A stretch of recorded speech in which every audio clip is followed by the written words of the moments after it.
In today's video, I'm going to teach you how to create a new page in Google Forms. This process is straightforward and incredibly useful for organizing lengthy forms or creating a more streamlined experience for your respondents.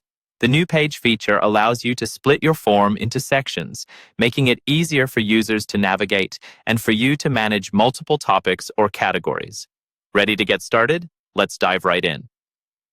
First, you'll want to open Google Forms. You can do this by visiting forms.google.com and signing in with your Google account.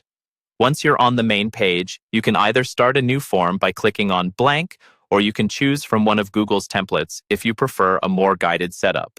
With your form open, you'll see the default setup with a single question on your canvas. To add another page, look at the right-hand panel where you'll find a stack of icons. These are essential tools that will help you customize your form. Focus on the icon that resembles two rectangles stacked on top of each other. This represents the Add section function. It's located toward the bottom of the icons list.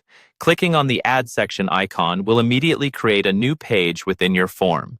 You'll see that your existing questions remain on the first page, and a new section header appears for the subsequent page. A default title labeled Untitled section will be displayed, indicating you can now structure this part of your form.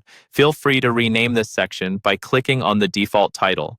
When naming your section, think about how best to categorize the questions that will follow, making it simple for anyone filling out your form to understand what type of information you're gathering. If there's a unique instruction or description that participants need to see before answering, you can easily add a description right below the section title. You can now start adding questions to this new page as you would normally on the first page. The beauty of these sections is that they allow for a cleaner, segmented approach, helping both you and your participants focus on one part of the form at a time. If at any point you want to reorder your pages, Google Forms offers a drag and drop feature. Hover over the top edge of a section, and you'll see a small grid icon appear. This icon lets you drag that entire page to a new position, so you can rearrange your form's flow with ease. And that's it. You've just learned how to create a new page in Google Forms, opening up possibilities for more organized and professional forms tailored to your needs. Experiment with these options and see how they enhance your form creation process. Thank you for watching, and happy form building.